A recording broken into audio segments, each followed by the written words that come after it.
रिलायंस ने आज क्या किया उससे ज्यादा जरूरी यह है कि हमने कल की इसके बारे में क्या डिस्कशन किया था। देखो, कल हमने यहाँ पे एक क्लियर एक एंगल बनाया था, याद होगा आपको, मैं आपके साथ मिलकर यहाँ पे बनाया था कि ये कब सपोर्ट हुआ करती थी यहाँ पे। फाइनली यहाँ पे इसने ब्रेक किया, ब्रेक करने के बाद नीचे आया, नीचे आके एक रीटेस्ट वाली कंडीशन इसने बनाई हुई है। यानी कि अगर इसको कंटिन्यू करना है तो फ्लैट ओपन होकर नीचे की तरफ आता हुआ दिखाई देना चाहिए, परफेक्ट सेटअप यहाँ पे बनता हुआ नजर आ रहा है। बट हमने यहाँ पे कल डिस्कशन क्या किया था कि एक फ्लैट ओपन होना चाहिए। आज क्या किया इसने, लगभग लगभग गैप ओपन किया और जो सपोर्ट थी उसको सपोर्ट की तरह से ट्रीट करके ऊपर की तरफ निकलना शुरू किया।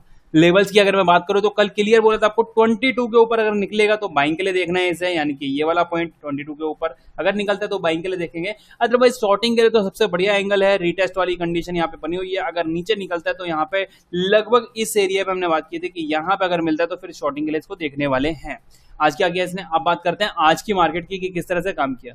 सबसे पहले 5 पॉइंट का यहाँ पे इसने गैप अप ओपन किया, ठीक है, वहीं पे एग्जैक्ट सपोर्ट पे, बिल्कुल सपोर्ट को इसने सपोर्ट की तरह ट्रीट किया और वहीं से एक रैली देना शुरू करी। 22 पे एंट्री करी होगी तो 35 के आसपास तक, 36 के आसपास तक की, यानी कि 14 पॉइंट के आसपास, 14 पॉइंट के आसपास की यहाँ रैली इसने की।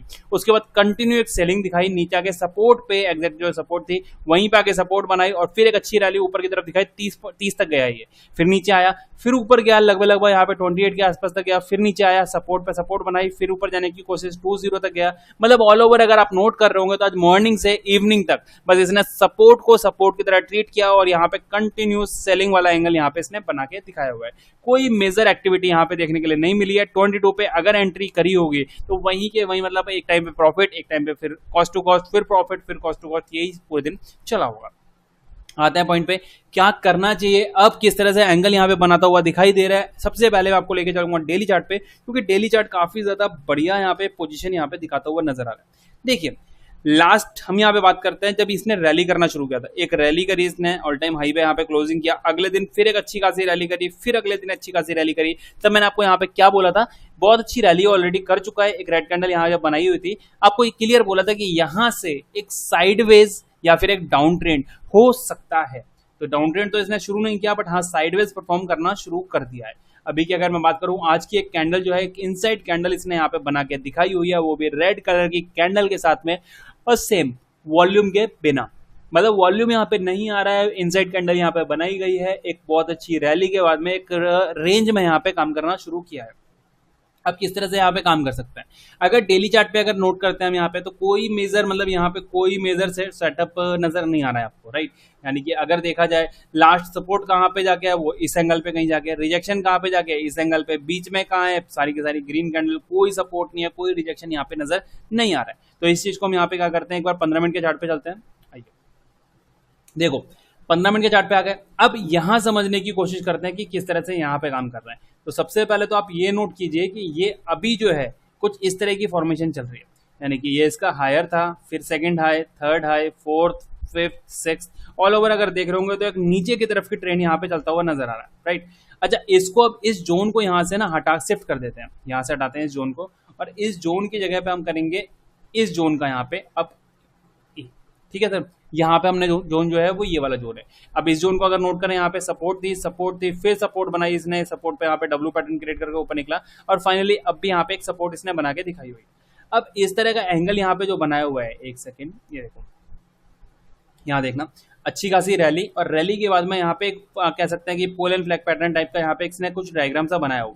ये तो क्लियर है कि अगर इसने ब्रेकआउट किया ऊपर साइड में तो बहुत अच्छी रैली आपको देखने के लिए मिल जाएगी। और जिस तरह के आप कमेंट करते हैं, कमेंट सेक्शन में जो कमेंट करते हैं कि 3300 नेक्स्ट आने वाले वीक में और 3500 नेक्स्ट आने वाले वीक में, तो यहाँ अगर ब्रेकआउट मिलता है देन यहाँ पे और ज्यादा बड़ा अमाउंट तो नहीं, बट 3200 की तो गारंटी बिल्कुल है ही है कि 3200 तो पहुंच ही जाएगा। बट इसके अगेंस्ट में एक चीज ध्यान रखना कि जिस तरह का यहाँ पे एंगल इसने बनाया हुआ है, अगर ये नीचे की तरफ निकलता है, यहाँ से अगर नीचे का ब्रेकडाउन अगर करता है तो फिर ये दोबारा से 3000 को टेस्ट करने के लिए जा सकता है, ठीक है। आते हैं पॉइंट पे, लेवल्स की बात कर लेते हैं। अगर लेवल्स की मैं बात करूं, ऊपर साइड के लिए जो लेवल निकल के आ रहा है वो यहाँ पे कुछ निकल के आ रहा है 36 के आसपास का, यानी कि ऊपर अगर निकलता है, थोड़ा दूर है, इसको भी समझेंगे हम यहाँ पे, 36 के ऊपर हम यहाँ पे इसको बाइंग के लिए देख सकते हैं।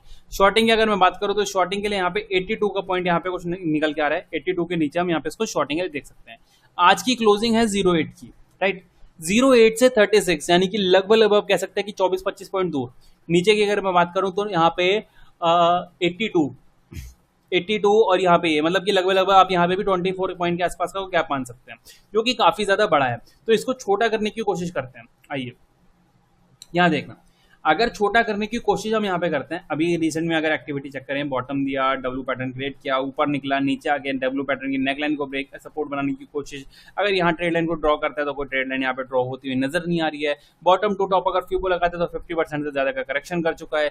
यहाँ से बॉटम टू टॉप लगाता है तो ये भी 50% काफी ज्यादा दूर नजर आ रहा है। तो ऑल ओवर अगर आप अभी यहाँ नोट करें तो मेरे हिसाब से यहाँ इस एंगल को जो हमने यहाँ ड्रॉ किया है, इसको छोटा करने में छोटा करने में कामयाब नहीं हो पा रहे हैं, राइट। तो मेरे हिसाब से बेस्ट सिचुएशन यही बनेगी, अगर ऊपर निकलता है 36 से ऊपर, देन हम इसको बाइंग के लिए देख सकते हैं। टारगेट की अगर बात करूं तो यहाँ पे लगभग 62 हमारा फर्स्ट टारगेट होने वाला है, और नीचे की अगर बात करूं 42 अगर ब्रेक करते हैं तो हमारा यहाँ पे इस केस में 51 के आसपास का पहला टारगेट बनता हुआ नजर आता है। और इनकेस अगर यहाँ पे कल के दिन आपको ये और ये इस रेंज के बीच में ही कहीं काम करता हुआ नजर आया तो मेरे हिसाब से कल के दिन रिलायंस को टेस्ट करना या फिर टच करना भी थोड़ा सा रिस्की हो सकता है। इसको इग्नोर करेंगे, ज्यादा से ज्यादा कुछ नहीं करेंगे, और गैप अप गैप डाउन मिल जाता है, यानी कि गैप डाउन मिल जाता है इस एरिया में तो फिर रीटेस्ट का वेट करेंगे, गैप अप मिल जाता है तो रीटेस्ट का वेट करेंगे और ऊपर के लिए ट्रेड करना शुरू करेंगे। अभी की अगर हालात की मैं बात करूं तो यहाँ से क्लियर डायरेक्शन कहना कि ये सेलिंग के लिए रेडी है या बाइंग के लिए रेडी है, तो वो क्लियर डायरेक्शन बिल्कुल भी नहीं कहा जा सकता है। बट हाँ, ये क्लियर है कि अगर ये बॉटम ब्रेक करता है तो 3000 और ऊपर की तरफ निकलता है तो 3200 को टेस्ट करने के लिए तैयारी कर चुका है। बाकी देखते हैं, मार्केट सुप्रीम है, रिलायंस आल्सो सुप्रीम है, क्योंकि मार्केट को चलाने में इसका काफी ज्यादा योगदान है, और हम लोग यहाँ पे प्रेडिक्शन कर सकते हैं, और प्रेडिक्शन जो भी है वो आपके सामने बता दी है। बस आपका काम जो है इस चैनल को सब्सक्राइब करना, वीडियो को लाइक करना, वो अपना नियमित रूप से करते रहिए। Thank you.